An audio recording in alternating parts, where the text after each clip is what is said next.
Okay, so today we are back with the amazing session of vocabularies.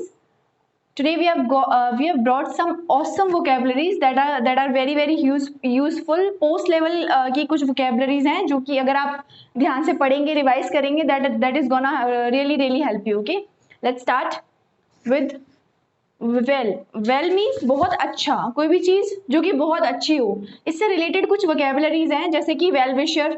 आपने बहुत बार सुना होगा. well wisher मतलब आपका शुभ चिंतक, है ना, जो आपके बारे में अच्छा सोचता हो, आपको अच्छा बताता हो, आपको गाइड करता हो. Who is that? Your well wisher. Okay, let's start. First is the same well wisher. well wisher मतलब शुभ चिंतक. शुभ चिंतक कौन होते हैं? हमारे मम्मी पापा हमारे शुभ चिंतक होते हैं. हमारे फ्रेंड्स हमारे शुभ चिंतक होते हैं. सभी फ्रेंड्स नहीं, बट कुछ फ्रेंड्स हमारे शुभ चिंतक होते हैं जो आपको बताते हैं कि आपको क्या करना चाहिए, क्या नहीं करना चाहिए.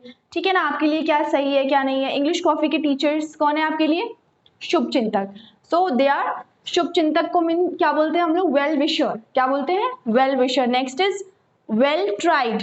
अच्छा, अच्छी कोशिश मतलब अच्छी तरीके से किया गया, अच्छी कोशिश से किया गया, है ना. जब भी कोई आप पार्टिसिपेट करते हो तो आपके टीचर्स आपसे क्या बोलते हैं?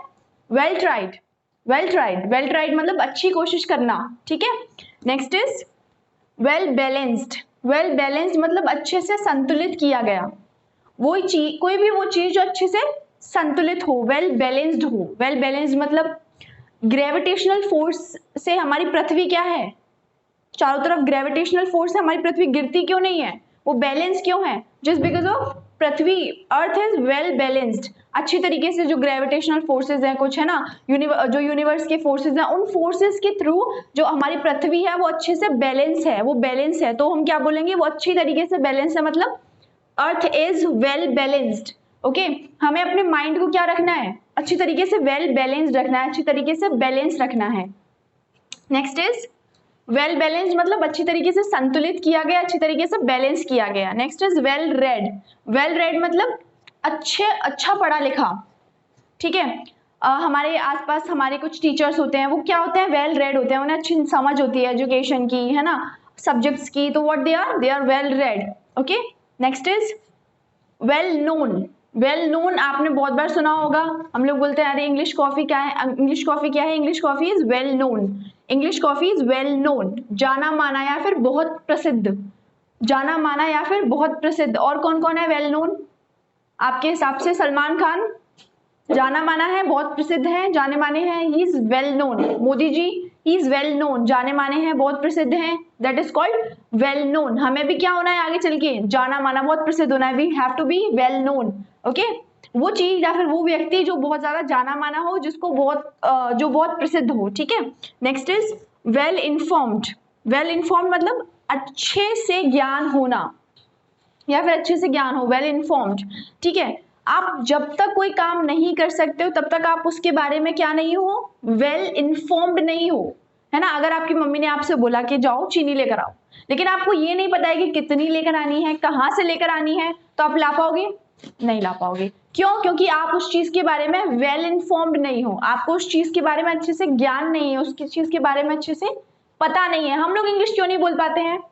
Because we are not well informed. उसके बारे में हम वेल इन्फॉर्म्ड नहीं है, उसके बारे में हमें अच्छे से ज्ञान नहीं है. ओके. नेक्स्ट इज, ये समझ में आया? वेल इन्फॉर्म्ड मतलब अच्छे से ज्ञान होना, अच्छे से उस चीज के बारे में जानकारी होना. Well informed. Okay. Next is well born. Well born मतलब अच्छे कुल में जन्मा हुआ. अच्छे कुल में जन्मा हुआ मतलब अच्छे फैमिली में, अच्छे खानदान में जिसने जन्म लिया हो, हम उससे बोल सकते हैं यार he is well born. He is well born मतलब जो अच्छे खानदान में जन्मा हो, जिसने अच्छे परिवार में जन्म लिया हो, उसको हम बोलते हैं well born. Next is well to do. Well to do मतलब मस्त रहने वाला, हमेशा मस्त रहने वाला. हम में से कुछ लोग कैसे हैं? कुछ लोग नहीं, ज्यादातर सभी कैसे हैं? Well to do. I am well to do, you are well to do. Well to do मतलब मस्त रहने वाला. ठीक है. मस्त मौला, अपने मस्ती में मस्त रहने वाला is called well to do. Next is well off. सभी तरह से सुखी. सभी तरह से सुखी is called well off. Well off. Off double off. Okay, double F, sorry. इसका मतलब होता है, हमें कभी कभी लगता है यार ये इसके पास तो ना कोई दुख नहीं है, कोई चिंता नहीं है, कोई परेशानी नहीं है. ये कौन है? ही इज वेल ऑफ. इनके पास किसी तरीके की पैसे से रिलेटेड कोई दिक्कत नहीं है, परिवार से रिलेटेड कोई दिक्कत नहीं है, किसी भी चीज से कोई दिक्कत नहीं है। ऐसा हो सकता है कभी? आई डोंट थिंक सो, ऐसा नहीं हो सकता है। लेकिन हाँ, हम मान सकते हैं कि हमें कोई दिक्कत नहीं है, हम हमेशा सुख रहते हैं, हम हमेशा मस्त रहते हैं, हम हमेशा अच्छे रहते हैं, we are well off. Okay, हमें किसी चीज की नेक्स्ट इज किसी भी चीज की दिक्कत जिस इंसान को ना हो उसको हम बोलते हैं वेल ऑफ, सभी तरह से सुखी, जो हमेशा जो हर तरीके से सुखी हो। नेक्स्ट इज वेल प्रिपेयर्ड, अच्छे से तैयार हुआ गया, अच्छे से तैयार मीन्स प्रिपरेशन। अगर जैसे आप if I am teaching you right now, ठीक है, तो हमने ये पहले से क्या किया हुआ है, प्रिपेयर्ड किया हुआ है, बहुत अच्छे तरीके से पहले से ही प्रिपेयर्ड किया हुआ है, इट्स कॉल्ड वेल प्रिपेयर्ड, अच्छे से प्रिपेयर किया गया। फॉर एग्जाम्पल, अगर आप स्पीच देते हैं क्लास में, अगर आप कुछ बोलते हैं, ठीक है, और आपने बहुत अच्छा परफॉर्मेंस किया, तो आपके टीचर क्या बोलते हैं आपसे, आपने अच्छा परफॉर्म किया है, आपने अच्छे से प्रिपेयर किया है, you are well prepared. Okay, means well prepare मतलब अच्छे से प्रिपेयर किया गया। नेक्स्ट इज, ये सारे वेल के वोकैब्स थे जो आप वेल के साथ यूज कर सकते हैं। अगर आपके पास भी कोई अपना वोकैब है, जैसे कि फॉर एग्जांपल आप कुछ भी बना सकते हैं, बहुत अच्छे से जो चीज करी जाने वाली हो उसके सामने आप वेल लगा सकते हैं, बट इनको आप यूज करेंगे तो आपको आइडिया हो जाएगा कि कैसे यूज करते हैं, ठीक है।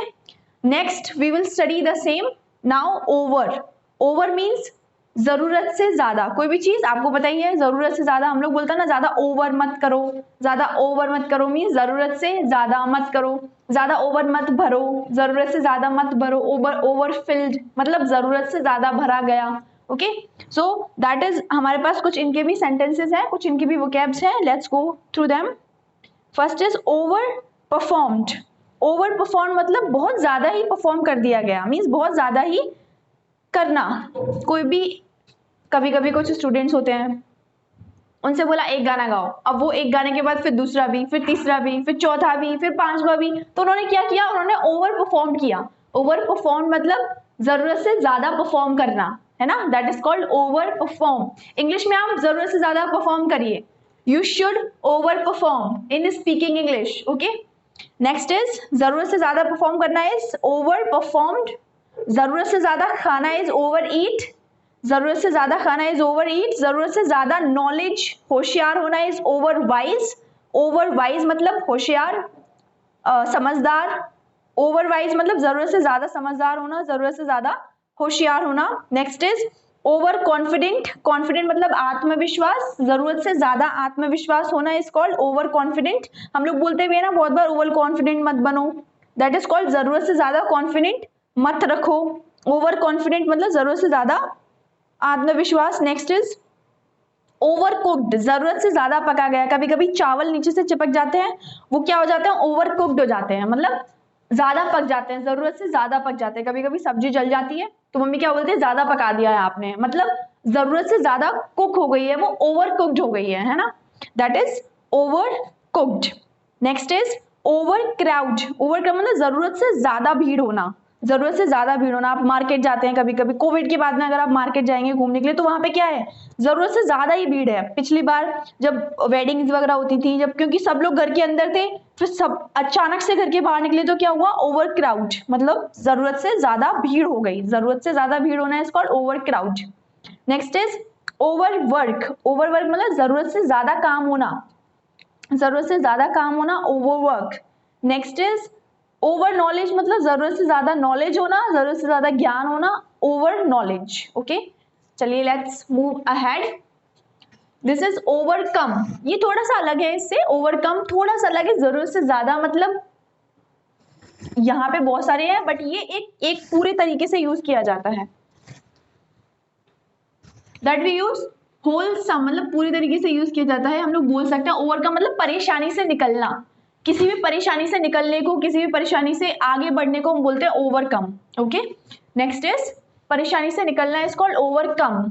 फॉर एग्जाम्पल, अगर आपकी तबियत खराब हो गई, अगर आपको बुखार आ गया, तो आप दवाई खाने के बाद क्या हो जाते हो, ओवरकम हो जाते हो, बुखार से आप निकल आते हो, बुखार आपका बुखार सही हो जाता है, is called overcome. Next is over do मतलब जरूरत से ज्यादा काम करना, ओवर डू आपने सुना भी होगा, over time, over do that is जरूरत से ज्यादा काम करना। पॉली मतलब बहुत सारे, ठीक है, बहुत सारे मतलब पॉली, आपने सुना होगा पॉलीथीन, पॉलीथीन मतलब केमिस्ट्री अगर आपने पढ़ी होगी तो इथीन पार्टिकल्स होते हैं बहुत सारे, मतलब पॉलीइथीन, पॉलीइथीन से मिलकर पॉलीथीन बनती है ना, तो that is something else here. Polytheism, polytheism मतलब अनेक ईश्वरों पर विश्वास करना, पॉलीथीज्म मतलब अनेक ईश्वरों पर विश्वास करना। बहुत सारे ऐसे लोग हैं हमारे आसपास, फॉर एग्जाम्पल वो हिंदू हैं बट वो मस्जिद में भी जाते हैं, वो मुस्लिम हैं बट वो हिंदू में भी जाते हैं, वो सॉरी मंदिर में भी जाते हैं, वो गुरुद्वारा में भी जाते हैं, तो वो सभी ईश्वरों पर विश्वास करते हैं, सभी ताकतों पर विश्वास करते हैं, उनको बोलते हैं पॉलीथीज्म, पॉलीथीज्म। ओके, अनेक ईश्वरों पर विश्वास करने वाला, बुद्धिज्म पर, हिंदुज्म पर, मुस्लिम पर, ठीक है, सभी ईश्वरों पर विश्वास करने वाले मतलब करना मतलब पॉलीथीज्म। ओके, पॉलीगॉन, पॉलीगॉन एक आकृति होती है, अगर आपने पढ़ा हो तो मैथ में, इट्स अ स्ट्रक्चर, स्ट्रक्चर होता है मतलब आकृति, I will tell you. Okay, this is a kind of, जैसे दिस लाइक दिस 1 2 3 4, इसमें बहुत सारे हो सकते हैं, ठीक है, कितने भी हो सकते हैं, उसको हम बोलते हैं लाइक दिस, ठीक है। एक से ज्यादा, अगर किसी में 2 3 से ज्यादा किसी में दिशाएं हैं, मतलब लाइंस हैं, उसको हम बोलते हैं, भुजाएं हैं, उसको हम बोलते हैं पॉलीगॉन। ओके, कैसे भी हो सकता है, लाइक दिस, ऐसे हो सकता है, ऐसे हो सकता है, इसमें 1 2 3 4 5 अगर हम काउंट करें तो ज्यादा है, हम उसको बोलते हैं पॉलीगॉन। ओके, चैप्टर भी होते हैं 5th 6th क्लास में आपने पढ़े होंगे। नेक्स्ट इज पॉलीटेक्निक, पॉलीटेक्निक मतलब कोर्स होते हैं पॉलीटेक्निक्स के, ठीक है, अलग अलग तरीके से तकनीक, अलग अलग तकनीकियों के कोर्स। फॉर एग्जाम्पल उसमें आपको बहुत सारी चीजें सिखाई जाएंगी, मतलब अलग अलग टेक्निक सिखाई जाएंगी आपको, उसको हम बोलते हैं polytechnic. Okay, next is post, post मतलब बाद में,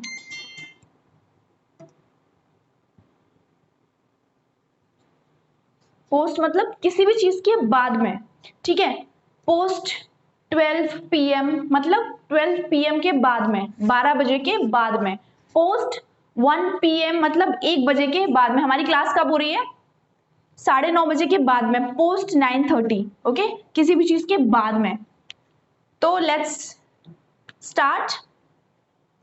पोस्ट इलेक्शन, क्या होता है पोस्ट इलेक्शन, इलेक्शंस के बाद में। For example I am not pointing out any government, but हाँ ज्यादातर ऐसा होता है, फिल्म्स में भी दिखाया गया है कि जो पॉलिटिशियंस होते हैं वो आपसे वादा करते हैं, ये करेंगे वो करेंगे वो करेंगे वो करेंगे, बट पोस्ट इलेक्शन मतलब इलेक्शंस के बाद में, हम लोग बोलते हैं ना आफ्टर इलेक्शंस, आप इसको चेंज कर सकते हो, आप यूज कर सकते हो पोस्ट इलेक्शंस। इलेक्शंस के बाद में क्या होता है, कुछ नहीं होता है ना, कुछ कुछ होता है बट कई जगह पे कुछ नहीं होता, तो दैट इज व्हाट आप यूज कर सकते हैं इस जगह पे। आफ्टर इलेक्शंस आप बोल रहे थे पहले, अब आप बोल सकते हैं पोस्ट इलेक्शंस, ठीक है।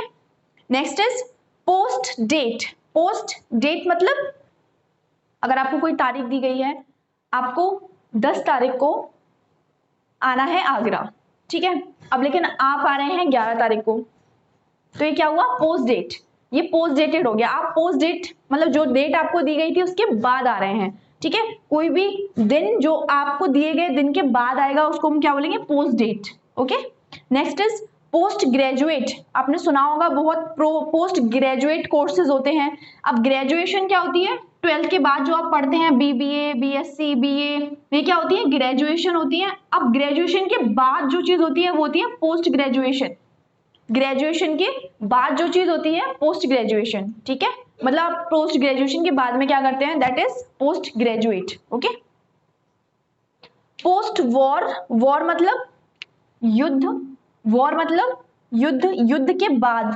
Post war. For example Japan में जापान का और अमेरिका का जब युद्ध हुआ था, तब उन्होंने उस पर नागासाकी और हिरोशिमा पर जब बॉम्ब गिराया था, तो उसके बाद क्या हुआ था, post war what happened, everything got ruin, सब क्या हो गया था, तबाह हो गया था।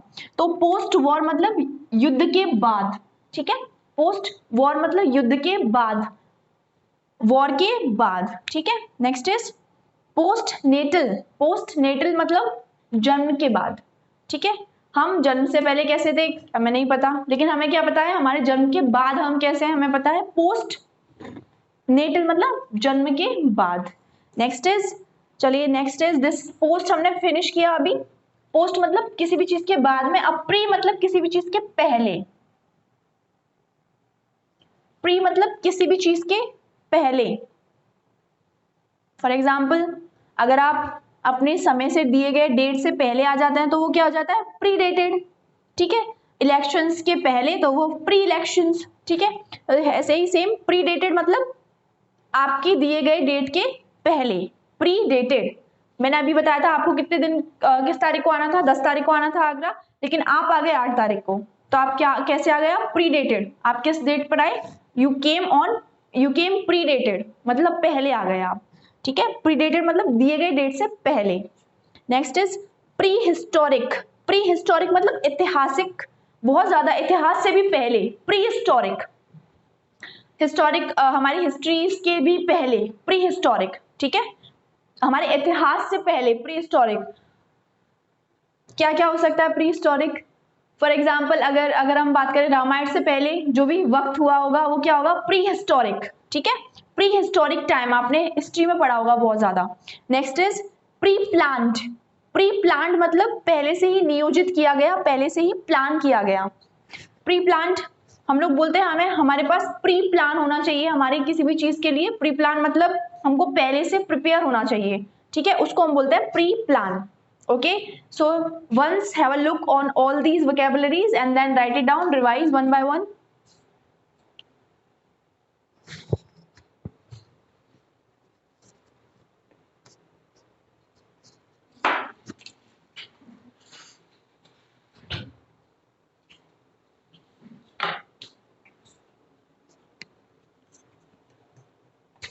Switch on the lights.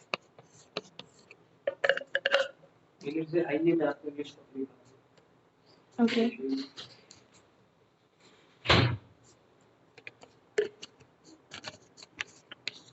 I'll come back fast. This is the stage where we perform. Back. So we use the stage. कभी class बना लेते हैं, कभी stage बना लेते हैं.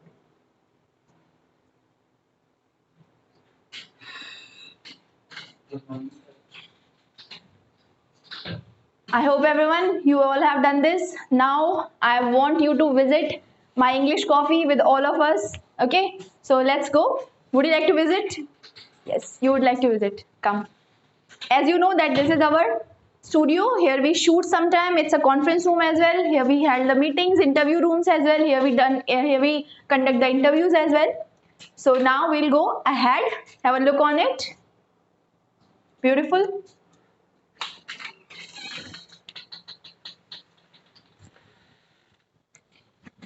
Here we are coming out in the gallery. This is our gallery. So let's move first back side. Let me close the gate. Okay, so now let's come from starting. We are entering, then we will show you that how we enter and what we see here, how we conduct the classes, where our office is, everything we are going to show you. So here we have got on the entrance. As you can see, as you stare up,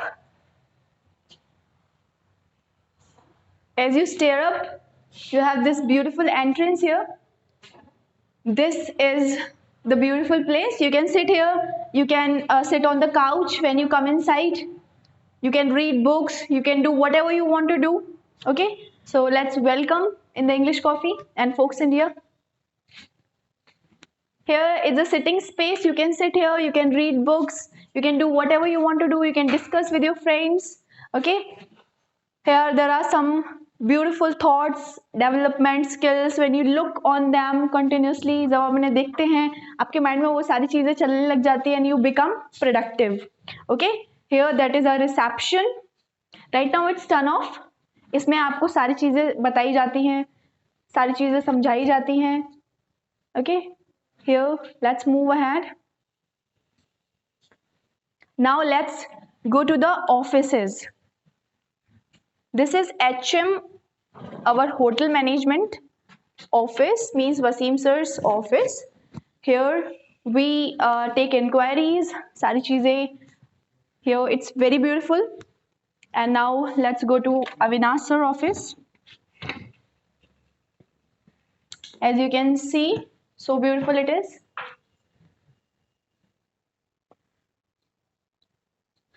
Let's move ahead to the classes. This is classroom number 1. Let's come. Right now preparation is going on. Otherwise इसमें for example अगर आपको कोई भी activity दी गई है, कुछ भी दिया गया, आप इसमें प्रैक्टिस कर सकते हैं. There is no seats as you can see for now, because you can practice here as your group, you can discuss here, you can do the drama practicing, क्योंकि बहुत सारी एक्टिविटीज हम लोग करवाते हैं जिसकी प्रैक्टिस के लिए भी आपको जगह चाहिए फॉर ऑफ कोर्स. तो उसमें आप प्रैक्टिस के लिए अपना स्पेस बना सकते हैं, अच्छे से प्रैक्टिस कर सकते हैं. This is the classroom second classroom. Board is there, lot of thoughts are there. आप डेली आते हैं, डेली देखते हैं, डेली सीखते हैं, बहुत कुछ सीखने को मिलता है आपको. And next let's go to the third classroom, which is the biggest classroom we can say. और also I will tell you one secret at the last. I will tell you a secret at the last. This is classroom number 3. Here also this is the kind of activity space. आप लोग यहाँ पे activity कर सकते हैं, games खेल सकते हैं, बिकॉज हमारे यहाँ पे एक्टिविटीज होती है, I told you. And you can play. There are some certain activities also on Monday, alternatives Monday we are conducting them. तो वो सारी एक्टिविटीज यहाँ पे करवाई जाती हैं. फॉर एग्जाम्पल कुछ भी हो सकता है, म्यूजिकल चेयर्स, कुछ भी, anything. Okay, and this is a public speaking stage. Okay, so यहाँ पे अभी एक्चुअली होटल मैनेजमेंट बच्चों के कुछ सेशंस चल रहे हैं, कुछ सीरीज चल रही हैं, जिसकी वजह से हम लोगों ने we have converted this setup as a classroom. But this is the stage. आप यहाँ पे खड़े होके public speaking, you learn public speaking, you speak. आपका कॉन्फिडेंट इंक्रीज होता है when you come on the stage, when you speak something, so you feel very good, right? Now I will tell you one secret, that if you are standing here, okay, this space is quite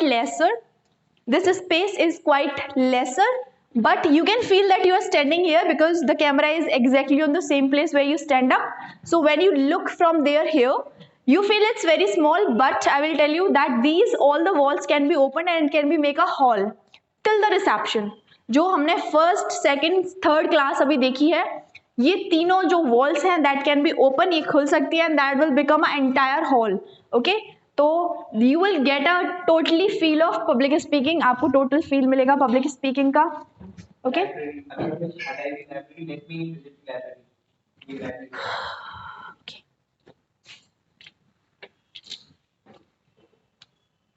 and now this, from this it has done. Now I will show you the library. For now we have not placed the books and all. Something, let me show you.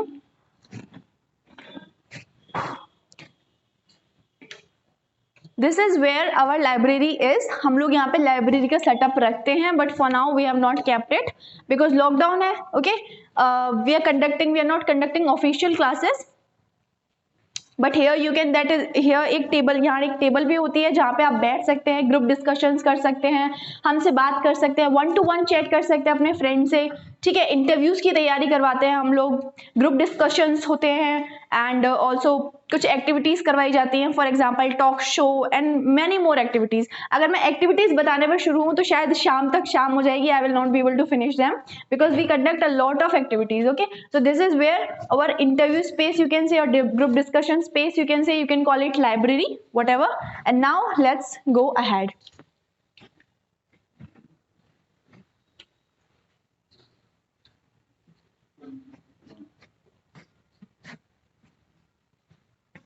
This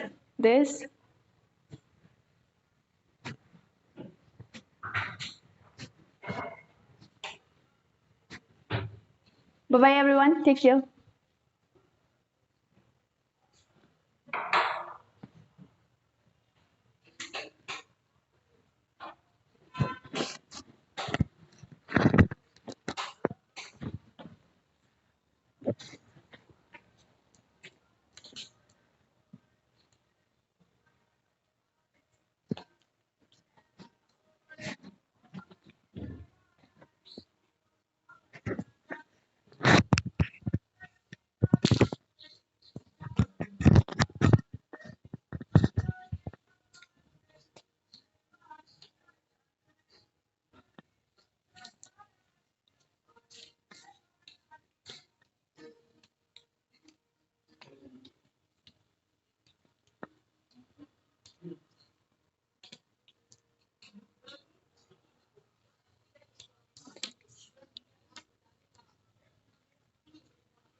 बेटे bring the LED inside.